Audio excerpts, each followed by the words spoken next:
welcome into the latest edition of ESPN FC. I'm Kate Murray, joined in the studio by Stuart Robson and Craig Burley, and we will start the show with some friendly action between Arsenal and Chelsea. Arsenal continuing their perfect pre-season with a 4-0 win over the Blues. Goals from Gabriel Jesus, Martin Odegaard, Bukayo Saka and Sambi Lokonga. But as for Chelsea, it's another bad result for them. After the game, Thomas Tuchel asked if he can guarantee Chelsea will be ready for the start of the new Premier League season. Here's what he said.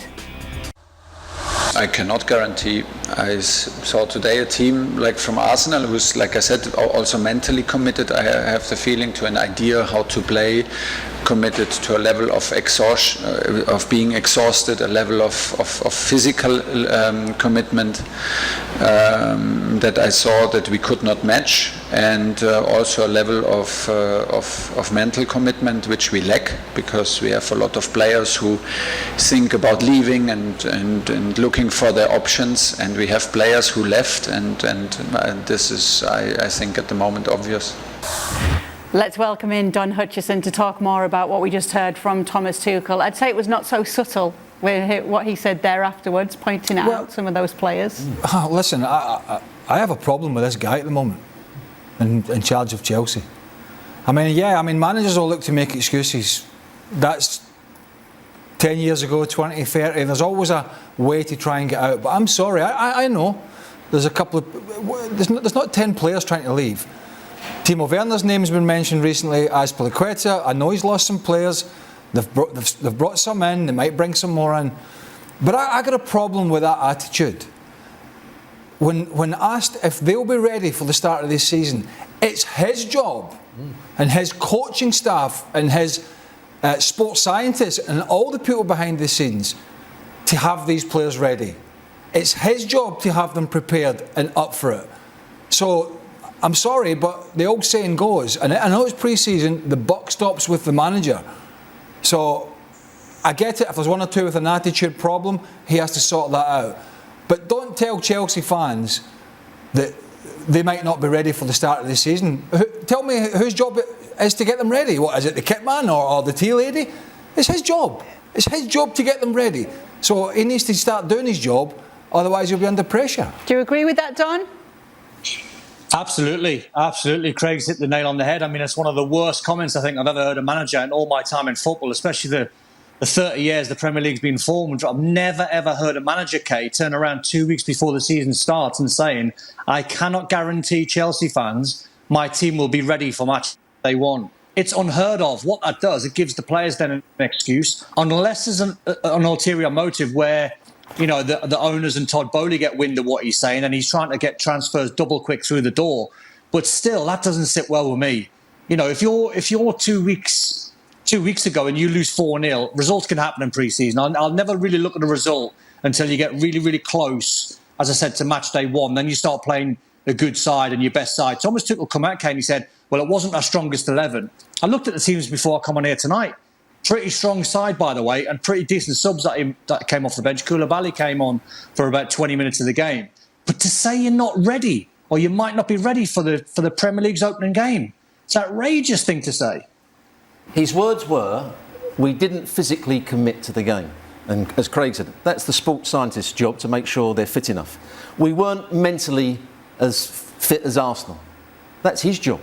He's saying that players that might want to leave didn't play at their very best and didn't show the right sort of commitment.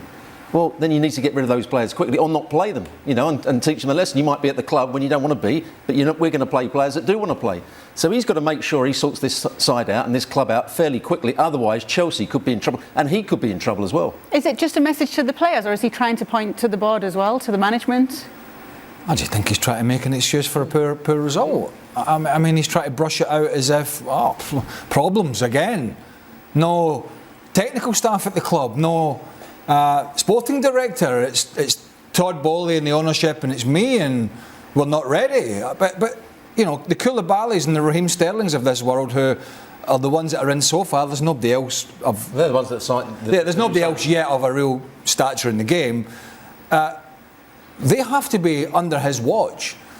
I would presume they've not just been presented to him, here, deal with it, because there is no bridge between him and the ownership. As I mentioned, there's no, you know, Peter Cech's gone, Granit Xhaka's gone, Bruce Buck's gone. And please tell me that it's not Todd Bowley and his group that are picking the players. Because I wouldn't imagine they know a great deal about it apart from the finance. So it has to be coming from him, the signings. And he's pointing the finger at one or two players, particularly Azpilicueta, who wants to go to Barcelona and hasn't been allowed to go at the moment, or for whatever reason. He's the player, and a couple of the other players that might want to go. Timo Werner could be one of them. They're the players he's having to go at the moment. So it's never going to end well. It seems, though, as well, Don, that last season's problems, yes, it's a pre-season game, the friendly games, and they're just getting warmed up for the season. But it seems as though they are having those same problems in finding the net as well, 4-0. I know, and I think he mentioned something about Timo Werner as well, saying he should be glad and should be lucky and thank your lucky stars. I'm paraphrasing that he plays for Chelsea. So he's got so many problems. But I do see Chelsea being light at the top end of the pitch this season, Kate, unless they're going to, with Koulibaly and other signs that's going to come through the door, unless they're going to grind out 1-0 wins and be tough to beat, which maybe that's their plan. But I just don't see them scoring bundles of goals. I don't see a 20-goal a season man. Havertz is going to be leading the line, obviously, but that's a difficult role, playing a false nine. You know, Raheem Sterling's never really been prolific in terms of hitting 25s a season at a new club with new players, trying to hit the ground running when he started pretty late as well. So you'd like to think that Thomas Tuchel's got a plan. And as Robbo said there, I mean, I was reading today that Adrian Rabiot at Juve has been banished to the under 23s. He's not part of their plans. That's what you do. And I thought Thomas Tuchel had that in his locker. I thought he was a disciplinarian. I thought if anyone's going to get these Chelsea players at it and have them ready for match day one, it would be him, not the flaky excuses with 2 weeks to go. But there's the problem with discipline. There's the problem with discipline. Sometimes you can go over the top and then cheese the players off, and that may be what Thomas Tuchel has done as well. And now he's having to backtrack slightly. Well, I think he did it, and I know it was a big failure, but I think he did it. My honest opinion, and I stick with it, and I said it last Christmas, I think he did it with Lukaku. Now, I'm not suggesting if he'd handled it differently, Lukaku would have been a goal-scoring phenomenon for the last 6 months of the season. But he threw more gas on the fire, which was already burning. And it made more headlines, it made a bigger problem for Lukaku, which he caused himself, and then it escalated. Let's go back to a more recent one. Timo Werner, Don mentioned it, we talked about it in the show Thursday, Friday, I think.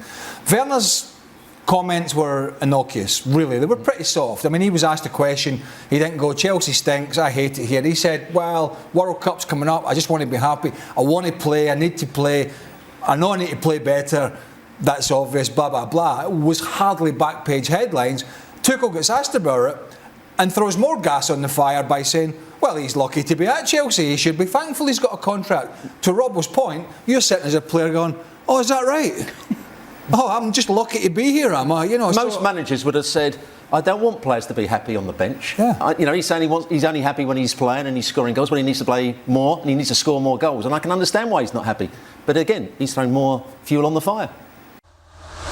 Bayern Munich losing to Manchester City in friendly action. Erling Haaland scoring in his first appearance in a Man City jersey. He was already so very, very happy to have his first win against Bayern, but that's not all he said after the game. Guardiola's a bit crazy, and I like that. It's going to be fun. So, Robbo, you got a really close look. Did we get a really good idea of what we're going to see from City with Haaland in there? Yeah, I think they mixed up their play a little bit. There was a couple of times early on where Nathan Ake came out with the ball and Haaland just pulled across.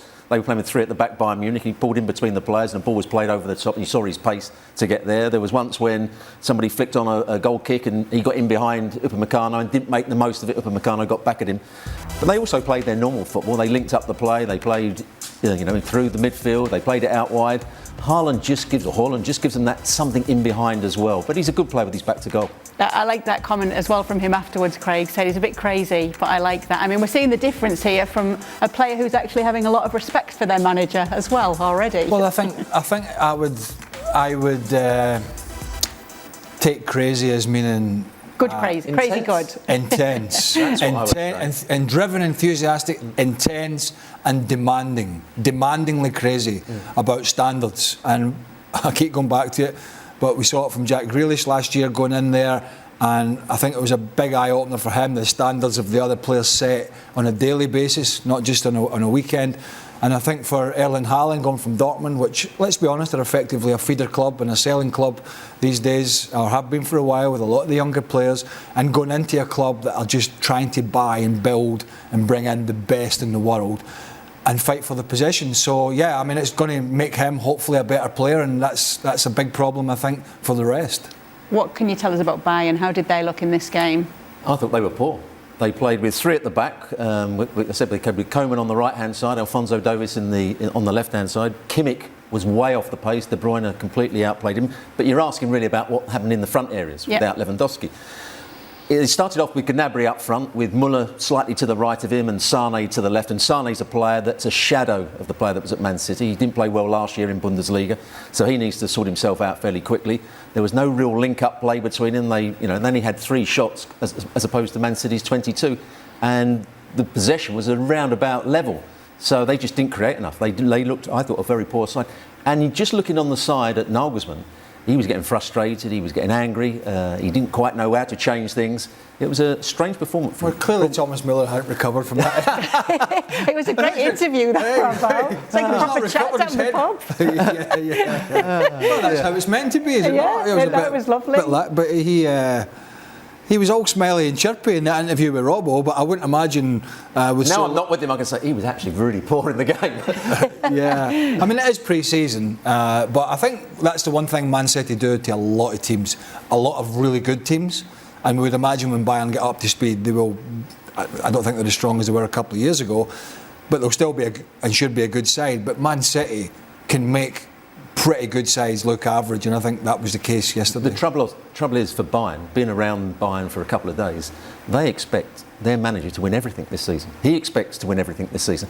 I'm not sure that's going to happen for him. He could be a manager halfway through the season that's just under a little bit of pressure. Thanks, guys. Well, you'll be happy to know that all 3 of these men will be back answering your tweets on Extra Time today.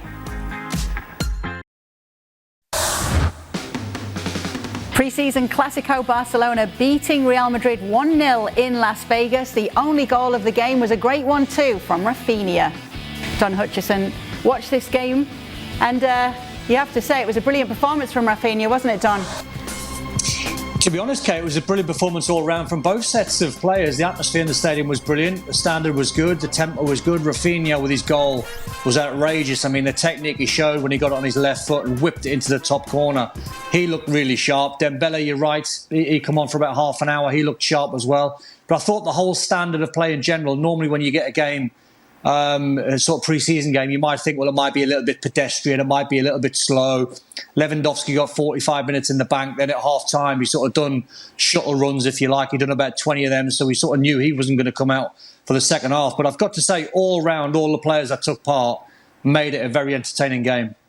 OK, so we're going to just go through the lineups because we saw some changes in this one. To start, you had Ansu Fati on the left, Lewandowski through the middle and Rafinha on the right. And then at the start of the second half, Dembele came on. Rafinha moved to the left side until he was subbed out just past the hour mark. Does it matter? Are we starting to see who may start alongside Lewandowski this season? Or can we just look at this as a pre-season friendly? You know, when we were asked, I think we were all asked, what was our best front three? I went with the one what we saw in the first half. Fati down the left-hand side, Rafinha down the right-hand side, Lewandowski through the middle. And I think that's how he will start, unless Dembele over the next couple of games plays brilliantly.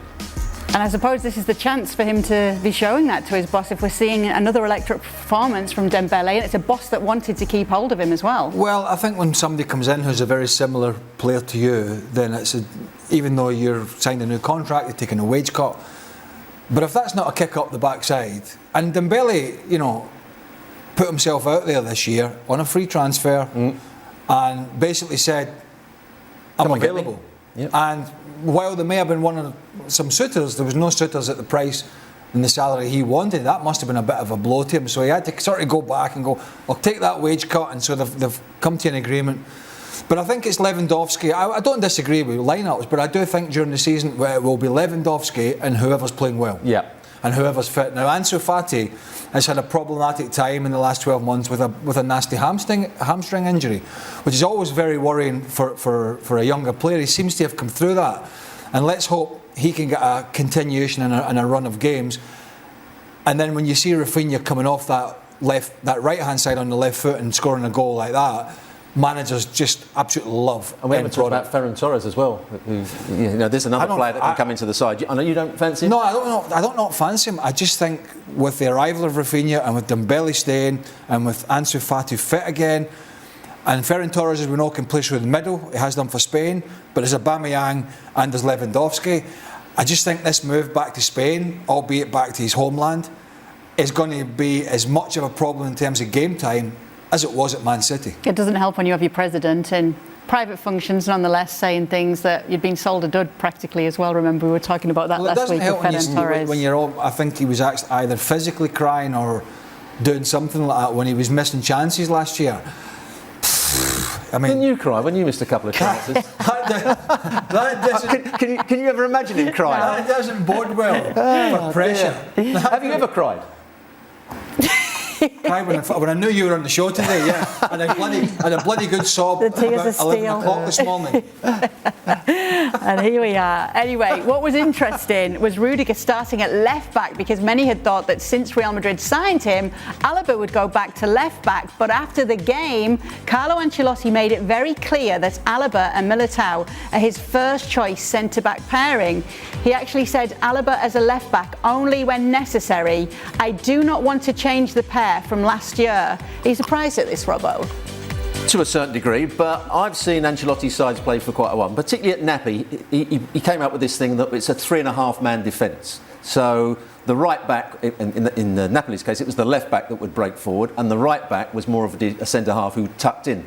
And that's what I think he's doing at Real Madrid. He'll let the right back get forward and almost be, another attacking player, and they'll end up playing with a back three, with Rudiger playing as the left-sided centre-half, as he did for Chelsea on many occasions, because he's happy going out into a left-back area when the left wing-back gets forward. So when they're in set play, it'll be a back four.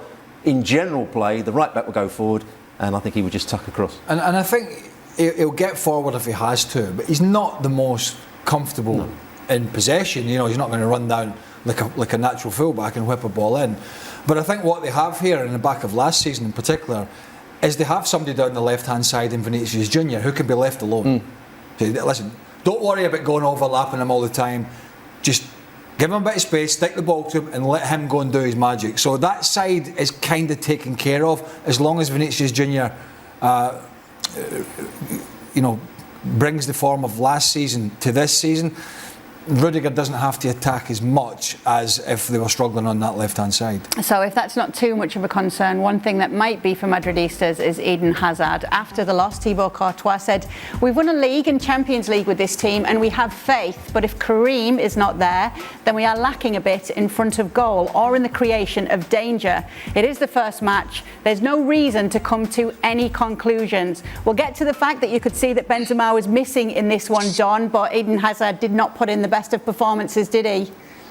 He didn't. I bet he's not happy with Courtois neither, because he's more or less saying, without Benzema, we ain't going to score any goals, and they don't look like scoring goals. It was evident when you were watching that game, Kay. I mean, no shots on target for the 90, and they never look like scoring. Eden Hazard, as we know, wants to come short. He wants the ball at his feet. He wants it on his own terms. He never wanted to spin in behind. He had the perfect chance playing against Garcia and Andreas Christensen to try and test him in behind, and he didn't. He kept coming short and short and short.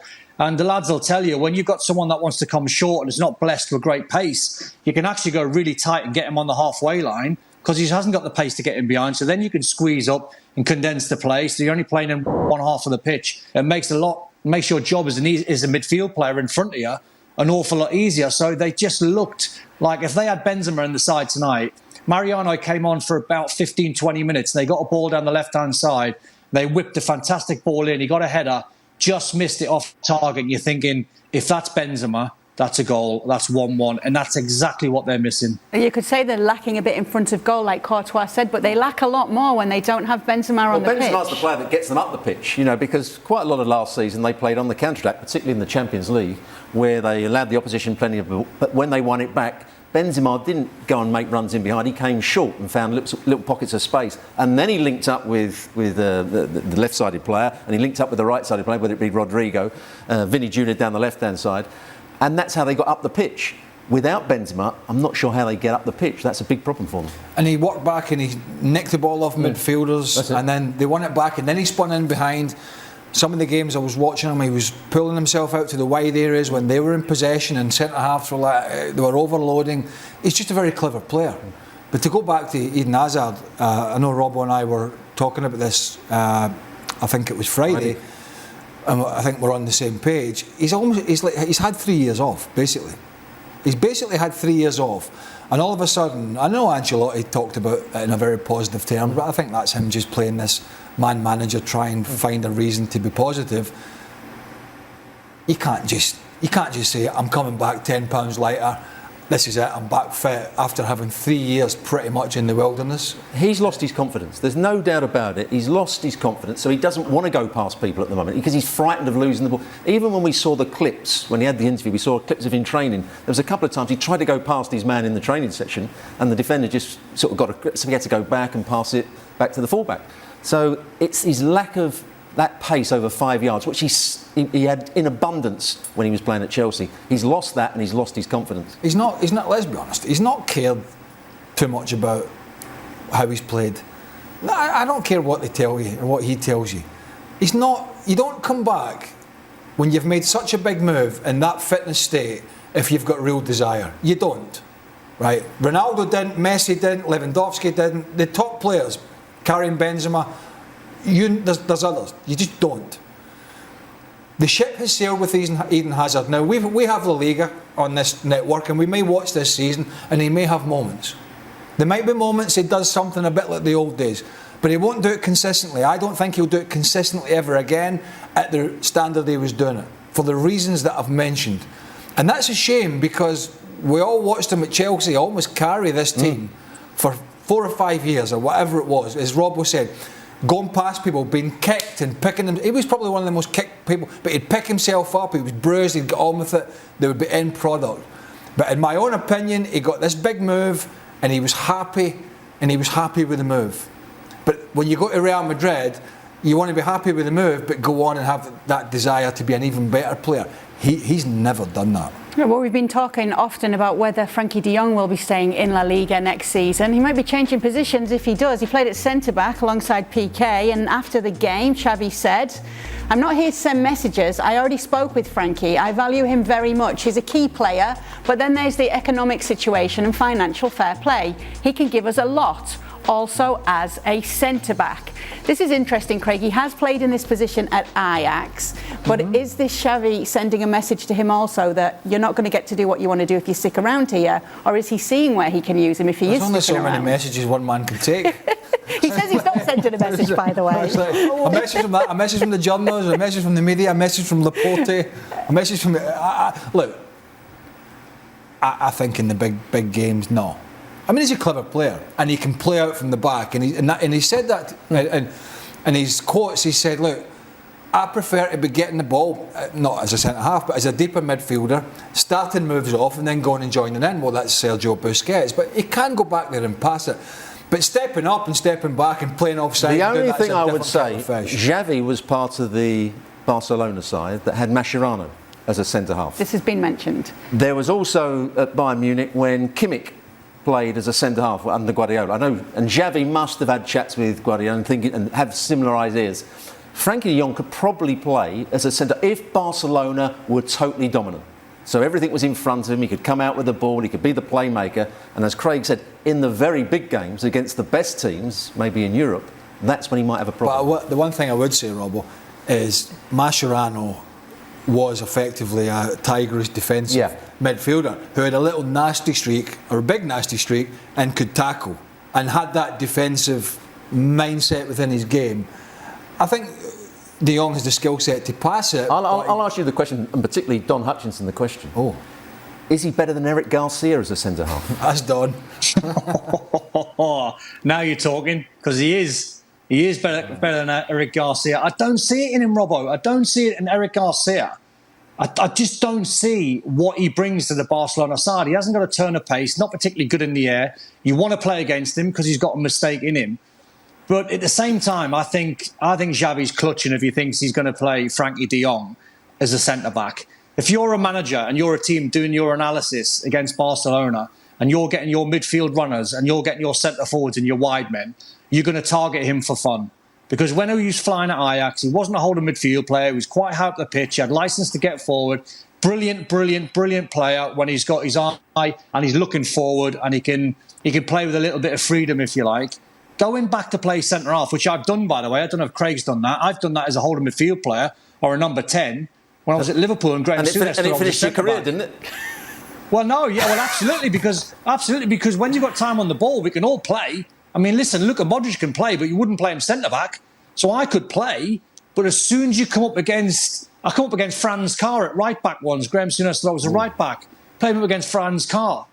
My word, I never played right-back ever again for Liverpool. Tore me to shreds. So there's going to be games where if they are playing against the bottom six side in La Liga and you play Frenkie de Jong as a centre-back because you've got 90% possession, go and do it. But don't kid the world on that you're going to play him as your centre-back, especially in a two. That's not going to happen. I did it for Scotland in a World Cup qualifier. You got to really think about what natural defenders think about is squeezing up and dropping off and offside and going with runners and letting people run. There's a lot to think about when you're playing it back there, unless, as Rob said, your team's completely dominant and then you can just make sure you're talking to people and putting them in position. They go back to Garcia and one or two others. I know there'll be the odd anomaly, but Guardiola's not stupid. Garcia back to Barcelona, Torres back to Barcelona, Leroy Sané was inconsistent, a bit of a problem, back to Bayern Munich. That really hasn't changed. So yeah, I mean, I think, you know, Man City are laughing themselves to the bank with Barcelona, aren't they? At times they get these players in, one or two of these lads, they have a look at them, they play a few games, they want to go back to Spain. Barca will have them. One player who's in Spain and they're looking to get, and it looks like they just might, and then they won't have to worry too much in this position in defence, is Jules Kounde. Everything for Kounde right now. The word is that Barcelona and Sevilla have reached an agreement for him, and they've got the terms agreed with this one as well. It's a lot of money as well. An offer that Sevilla could not refuse, 50 million plus another 10 in variables. Euros is what's being reported. Obviously Chelsea are in for this player as well. Well, they've got a lot of money, Barcelona, haven't they? Somehow they've managed now they have.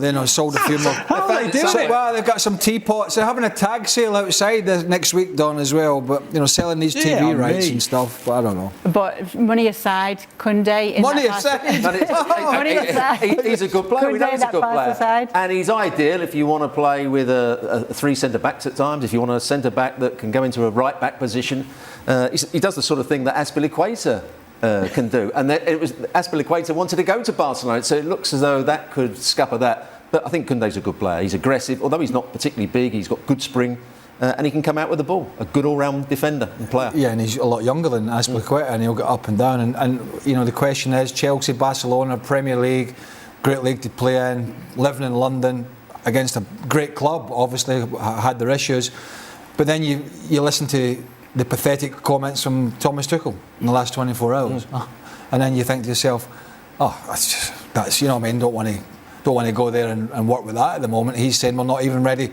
for the start of the season. We haven't got a striker. They've just brought in Lewandowski. There's still some big players there. So if Barcelona come up with the cash, I think Kounde would have every right to go to that club. Don, we've been asking on the show, who needs him more, Chelsea or Barcelona? Chelsea, I think they're struggling for bodies. They're struggling for good quality centre-backs as well. And there's too many players that have left. I mean, don't get me wrong. I mean, Jules Kounde is an upgrade on Azpilicueta. If he goes to Barca, he's an upgrade on Andreas Christensen, Eric Garcia. He's better at what they've got. But I just think if you're Chelsea and you're Thomas Tuchel now and you're speaking to Todd Bowley and you go, if it's a 50-50 fight between Barca and Chelsea, you're saying to Todd Bowley, get him to Chelsea. Pay what you need to pay him. Pay him the money, pay him the salary, pay the transfer fee. We need him, otherwise we could be struggling for top four. That's how desperate I think Chelsea fans are seeing it, especially off the back of that 4-0 loss against Arsenal. I think from Azpilicueta's point of view, it depends what Thomas Tuchel does and who the hell knows at this point. But if he goes with a back four or a back three, in my opinion, it's Reece James. Yes, he prefers Reece James now.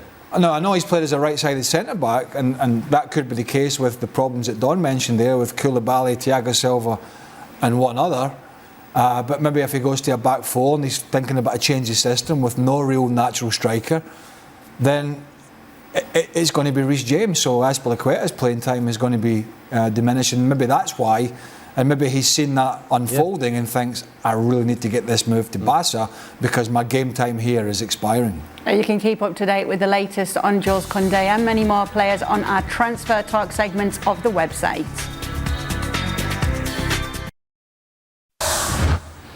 Last night, Gareth Bale scored his first goal for LAFC in MLS. It came against Sporting KC, and after the match, he talks about it.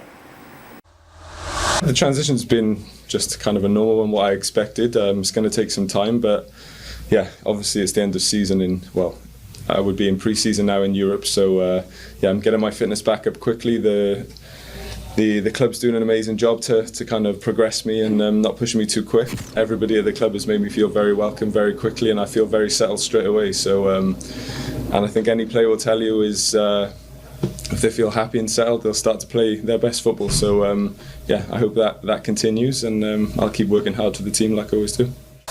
Seems happy there. You just know it's the end of that season, right? I'd imagine his relocation package in this order starts with a nice private golf club, then a house, and then everything back from there. But yeah, as he said, we talked at the end of the season. I mean, there was a lot of talk about the Championship. I personally never felt he was going to go there because it's rough and tough, and I don't think he needs that sort of aggro and that physicality at this point in his career. I think this is perfect for him. He'll play now and again, he'll come off the bench, he'll start, as long as he's got the desire to keep putting in performances, particularly with the World Cup coming up for Wales. I think this is a perfect fit for him and for Major League Soccer. Everyone's a winner, Stuart. It is. My worrying comment, or what the worrying comment you made there is they're trying to ease me back gradually. I mean, you've had 3 years where you haven't played. You don't want to waste too much longer getting into playing long football. You don't want to exert himself too much early on. He's got to play games, get himself fit for the World Cup. Yeah, good to see though, isn't it, Don? It is. I took from that interview, Kay, that he was quite relaxed, and when he said there, the club are not going to push me, I think that's probably the conversation that he had before he signed, because as Craig said there, we sat in this show probably a month ago and went, there's no way he can go to Cardiff. He can't go in the Championship. We've all played in the Championship. It's a brutal league. His body at his age would not stand the test of time. It's too rough. It's too tough. And he'd break down. So that conversation he would have had with the hierarchy or the manager stroke coach is, listen, you're going to have to ease myself in. I'm not going to be fit every single day from a Monday to a Friday, but I'll guarantee I'll be there for the weekend and I'll play my minutes and I'll play my part, whether that's starting or come off the bench. So, as he said, he looks happy, he's fit, he's scoring. Great move. But that is all we've got time for on the latest edition of the show. But stick around because the guys will be answering your tweets on Extra Time. Don Hutchison will be with us as well to tell us more about his travels. Stay with us.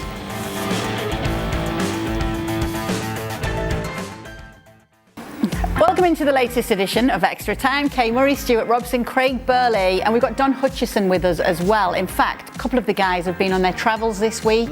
We've got Robbo up in Wisconsin. Yep, covering a game up there, Green Bay. Don's been to Legoland. He nearly got himself banned. Nearly got himself into a fight in Legoland. There he is. Yes. Where's the Lego? Oh God, Don, more kids. Who's the biggest Muppet? More kids. I tell you what it was. It was a basketball competition, and you had, what was it now? It was a £5 for 3 balls. It was a tenner for 5 balls and 20 quid for 15 balls.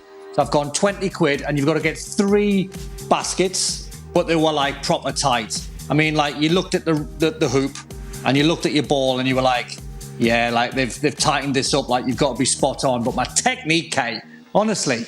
I was like Kobe, bro. I was like, my technique was like beautiful. So I got the 3 in. The worst part was it was boiling, and I had to carry those 3 massive dogs around the whole way round of Legoland for all of the day. I was a hero, but my God, I was sweating afterwards. Well, just think what it'll be like when you're back there with your grandkids. Well, there you go. How much of a struggle will that be? Well, 1 or 2 people there thought they weren't his grandkids. Exactly. So tell me. Yeah, but the kids loved it. The kids thought I was a hero, though. Everyone else, all the dads were all walking around the park with 1 dog. I had 3. Well, I think you're a hero having kids at your age. Yeah. You stayed at Legoland, didn't you? Yeah, stayed there 2 nights, yeah. So, what's obviously, what are the hotels made out of? I mean, they are. Cheap Lego rooms? No, they look like Lego. Honestly, it's a good little trip. I enjoyed it. I enjoyed it with the kids. Where is Legoland again in England? Windsor. I thought it was Windsor. Windsor. It's outside London. Meanwhile, Robbo, we really liked your jacket tonight, but apparently a kid saw it and ruined you. Yeah, I went to a wedding. It was my stepdaughter's actually, and I was given a speech on the occasion. But a young kid, probably about 7 or 8, asked if I had a cornetto.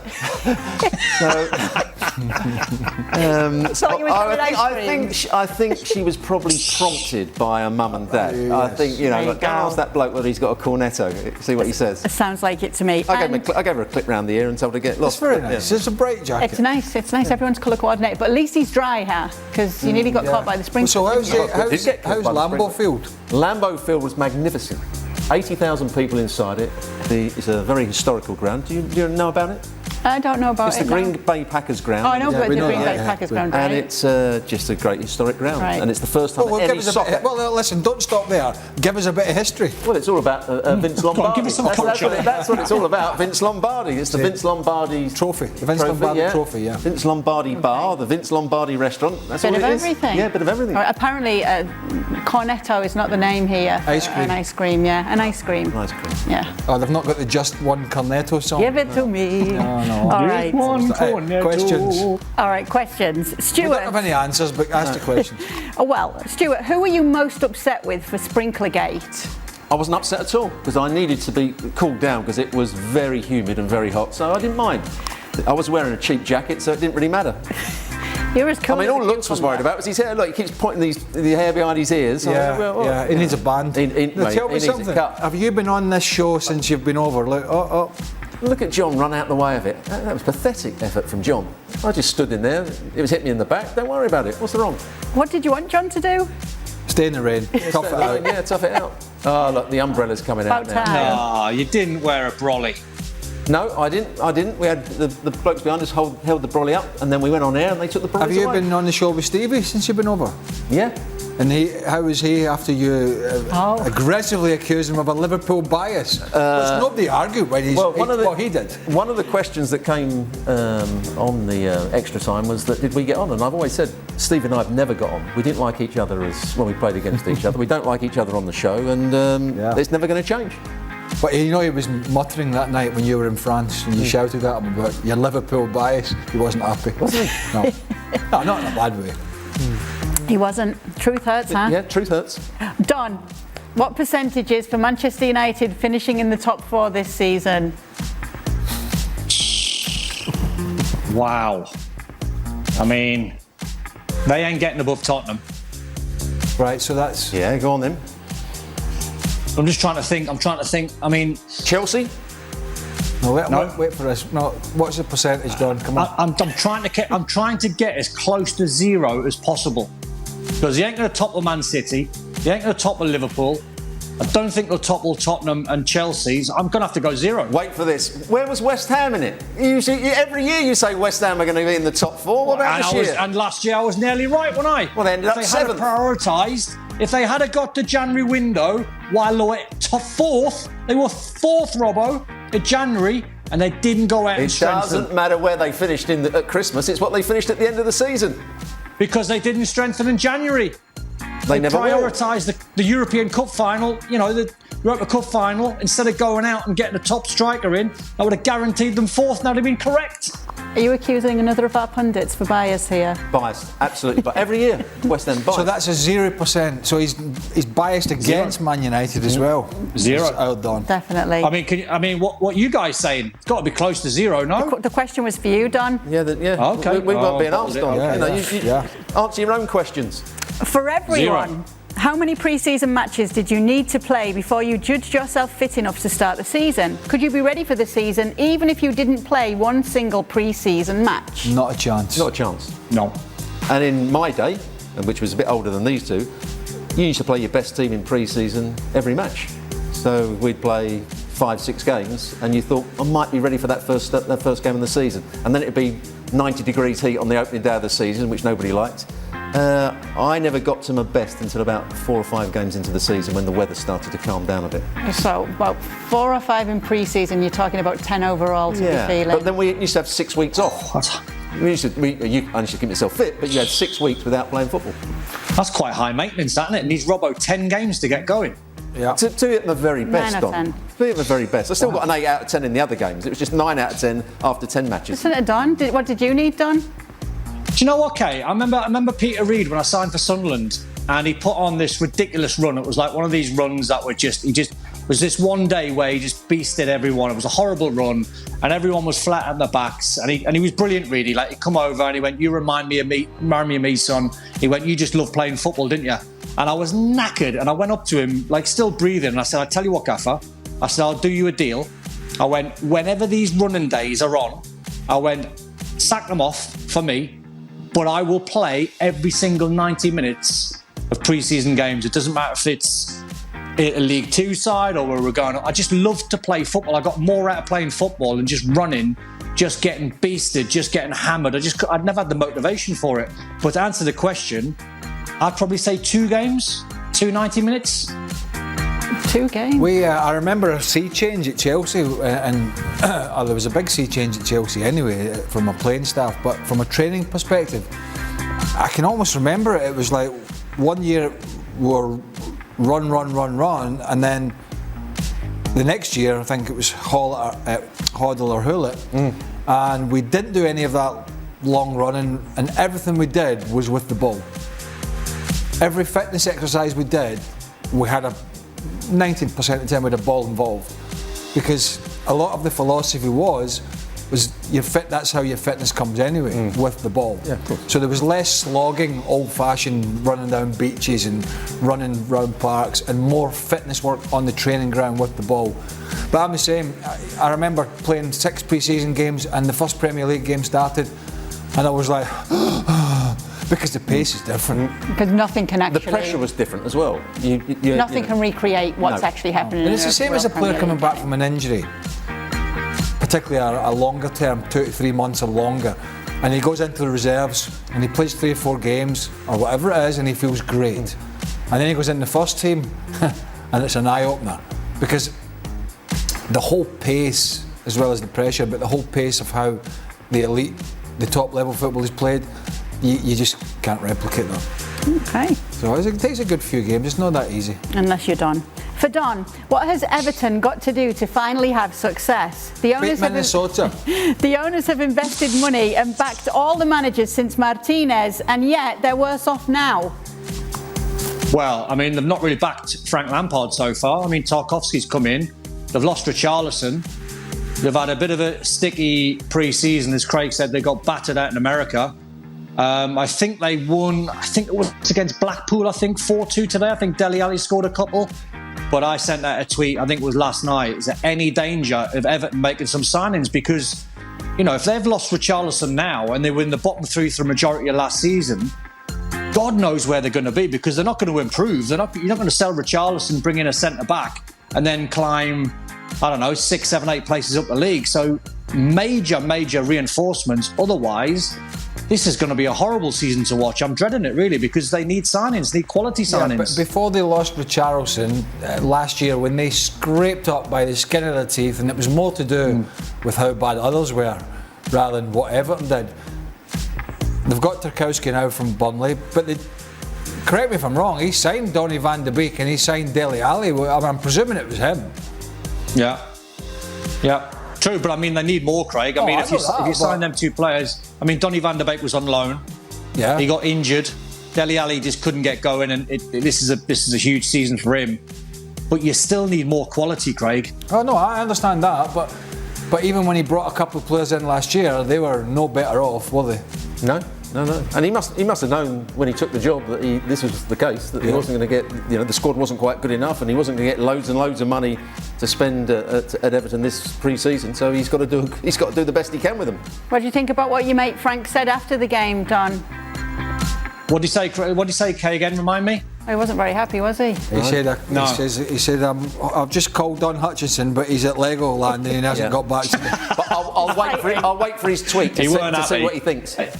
No, I think it was one of them. I think he was honest in what he was saying. I tell you what, he's saying, give me these. He's saying, you offer them to Frank. Lampard is saying, give me these 4 and we'll stay up. Yeah, he's offering those. You're on loan, and the 3, whatever they were, the Bears, Teddies, Dogs. That's the back 4 sorted at Everton. Exactly. There you go. He's already said he can't play in a back 4. Who? There you go, it's a dogs of war again. On the right back, Franz Carl went past him. Yeah, no, forget that. Franz got the head down and started running. Yeah. All right, Craig. Don should have two-footed him. Well, he did that quite often. I know he did. Yeah. Look at him acting on. Right, Okay, Craig, who's more likely to finish top 7 this season? Leicester, West Ham, Aston Villa or Newcastle? Do you know, I was slightly concerned about Leicester. They had a poor season by their standards last year. It all depends on the recruitment this year. They had a lot of defensive problems. I'm trying to think about all the things that happened. Soyuncu, James Justin was injured, who's a good young player. Lots of problems at the back. Talking about selling Tielemans, potentially that could happen. That's not going to go down well. Who were the other teams? Villa, West Ham, Villa and Newcastle. Got to be West Ham. No, especially if they get Scamacca. I think Newcastle could spring a little surprise, if it is a surprise. They've got a new keeper in Pope. They've almost got an all new back four, pretty much. All the old guard are out. Even the captain Lascelles last year was out. They got the lad that came in from, is it Gomares? I can't remember his name exactly. The playmaker. Yeah. If they get themselves, and I don't think have they bought another striker? I know they bought Chris Wood. No, not yet. They get themselves somebody that can poke the ball in the back of the net on a regular basis with their money. I'm going to go with West Ham.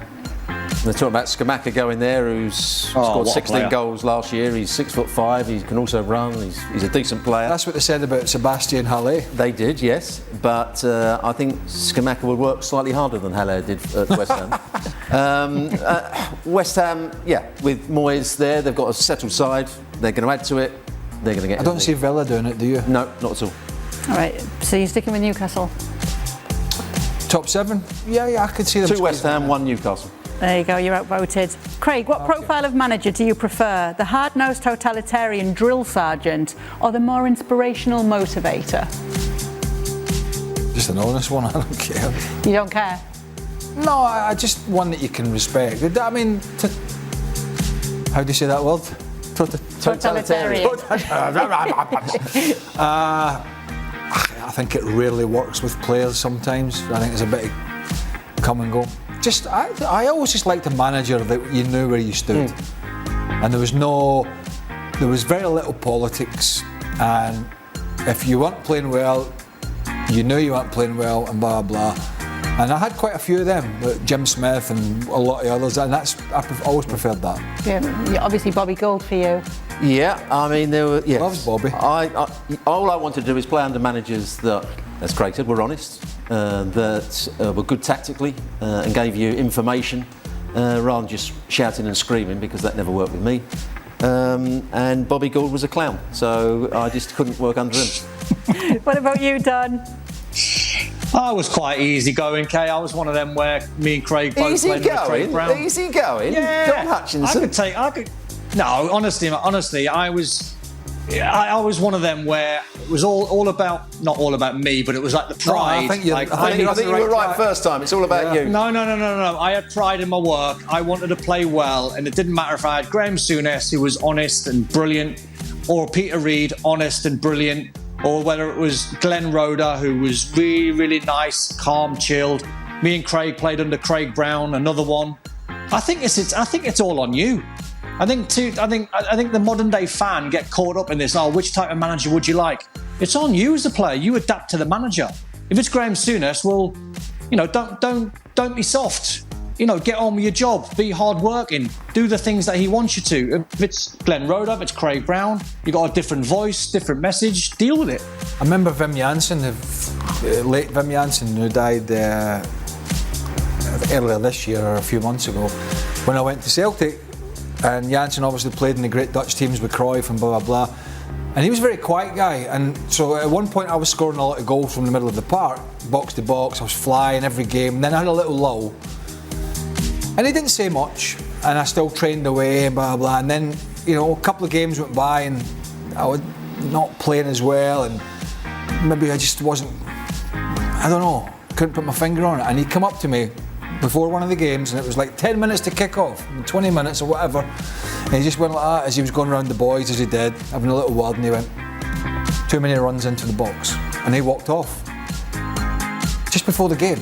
And I went, So when I got on the pitch, I'm now thinking harder about, run out the box, make another run, make another. I was thinking about timing. And it all came about because he said to me, and obviously he'd seen the last 2 or 3 games where... So you were wasting a load of energy making runs where you never got the ball, is that what you were saying? Correct. And I had this little lull, and he said to me, and then I had a longer lull, which I didn't really, but it just made me think, and that's a different way of doing things. Another manager might have come up to you in midweek and said, you've been garbage, you're not playing well.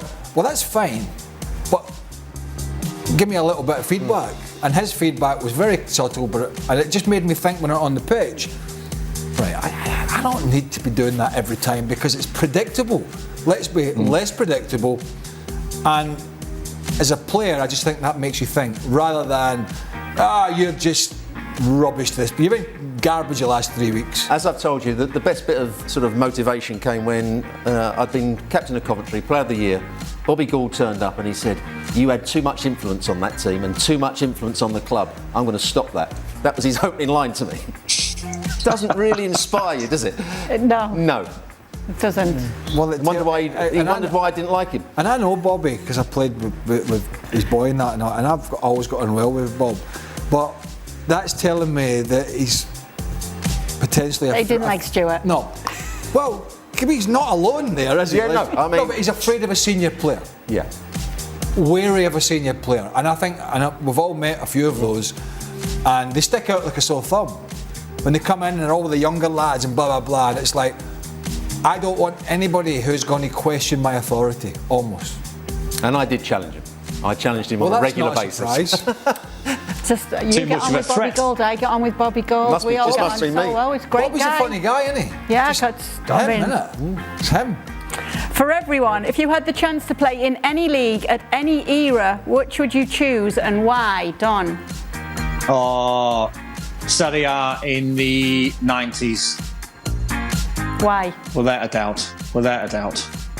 I loved Italian football. Loved it. Milan sides, the Inter sides, the Juves, Del Piero. You go all the way back to Baggios and the great AC Milan sides. I'd have loved to have played in that era. Serie A in the 80s, when I was playing, and I saw Liam Brady go from Arsenal and go and play for Juventus, so I watched him play, and there was massive crowds, and the tempo was very slow, but it was technical. It just looked to be a great league to play in. It was the best in the world at the time. Serie A when Maradona in the 80s when he went to Napoli. Oh, wow. I mean, that was before my time, but that was... 90s were great, weren't it? But when Maradona went there, when Napoli, let's be honest, they didn't have the money, did they? they may have took a little loan from other people. May have got some help. Yeah. And it was just, it exploded, didn't it? And he just got kicked from pillar to post every week, didn't he? Yeah. Because you could get away with that then. Yep. The challenges. Mind you, the challenges in Spain back in the day. My God. In La Liga. Goycochea, the butcher of Bilbao. Goycochea, yeah. I remember. Good God. Go and watch the Maradona documentary if you haven't already. It's absolutely brilliant. Yeah. Amazing. Do you lot have middle names? Yes. I just found out some Europeans do not have them. William Craig William Burley. Correct. Billy is the other word. William. Billy Burley. It's on my passport. See, my middle name is Ian, and if you, quite rightly, if you do my initials, that's Sir. Yeah. S-I-R. That's why. That's why I'm such a snob, really. Yeah. Well, we've got a Gould would have doctor. seen We've got a that. doctor on the panel Gouldy now. would have seen that. Why is he a doctor? Gouldy would have seen that. Gouldy saw that. Yeah, you're right. He's a get him out. doctorate of vacations. He's a doctorate of doing sleeping. nothing. Of sleeping. Doctor of sleeping. Doctor of days off. Done. Don, what's your middle name? No, ain't got one. No, Is that because it's been too hard to remember? No, the old man kept it simple. Did you give the kids middle names, Don? Yes, You did. We've got a Dougie Ray Hutchison. Sounds like a saxophone player. And we've got a Fletch Jack Hutchison. And little Miller is Miller Paul. Should have called one of his Paul. kids Harry, shouldn't he? Harry Hutchinson. That's Harry the best. Hutchinson, Yeah, Harry that's good. Hutchinson. That would have been a bit. Yeah. Hutchison. I went with my three. I went because I'm not a big fan of middle names. I just don't see the point, and so none of my grown-up kids have middle names. What about you? But it's a chance to What get about another younger kids then? You said you've got grown-up kids, as if you had some younger well, ones. 19 is... the youngest is 19. I mean, that's pretty... 19-year-olds are grown up, aren't they? But once they hit Sometimes. 18, all their middle names were taken away from them. Because No, they were I too just... old. well, come on then. My middle name's Louise. My husband's European, doesn't have a middle name. Why not? But my kids have got middle names Massimo and Mattia. Anyone know Mark Walters' middle name, former Liverpool player? And a very good played for England youth with me. He was magnificent when he was a young boy at Aston Villa. Do you know his middle name? No. No. not Like a clue. Pele or something. Everton. Everton is. After Everton Yes. Weeks, the cricketer. Everton. Shaka's got a middle name, hasn't he? What is it? I don't So know. when you named your Shaka's- kids, You know, Shane. Do you know this? I presume you know this. Shaka's name is not actually Shaka. Oh, What is it? Doctor? No. I always get this wrong, but I think it's Neil. it is. Oh, it's on the email, It's isn't Neil. it? I don't It know. is, I it's don't read Neil. emails. No, is it? It is. I think it's Neil. Yes. Neil Shaka. I think so. No. Neil Hislop. Why does he call himself Shaka? I don't know. Neil Shaka. He had it on his Sounds number cool. plate. His name's Neil. Maybe you sport a number plate with Shaka written. I'll tell you what, I'll call myself that. He's obviously just thought his mum and dad, his parents, have named him Neil, and he's thought, sod that. I'm not. I don't look like a Neil. I'm going to call myself something else. So when you named your kids those middle names, were you watching Spartacus at the time, or something like that? Anyway, Italian names always sound a Oh, little yeah. bit like that. The kids have got Italian names because they've got an Italian Well, I've just name. had a grandson, and my daughter has called him Octavius, which Well, that's a cool name. interesting. I like Hockey. it. Octavius. That's pretty cool. Yeah. That. That's pretty He wouldn't cool. have got. No, not he'd have got like- hammered and It's gated. not. It's not. You got to go. The kid's got to go to school. I know, that's what I thought. But Hockey. they call it. Octavius. How can you go to the front door when you try to get your kid in it? That's Stuart's grandson. Yeah, you're talking about my grandson now. He won't know. Not yet. Not yet, he won't. Octavius. I mean, you even raise your eyebrows at that. He's called Hockey, apparently. Okay. Hockey. Hockey. Oh well. Jockey on the Hockey. Have we had Don? Have you had any more kids No. since we've been on air? No. Not yet. He sent 5 more tweets, though. Not yet. Yeah, he's going to have to ring Frank, isn't he, to find out what he said after that I will. game. I'll get some goss for you. Yes, please do. And come on the show and tell us it. He's got him. He sees his blocked. Lampard's like that blocked. Blocked. All right, thanks so much for sending in your tweets and some good questions there. We like the middle name one. We'll be back tomorrow to do it all over.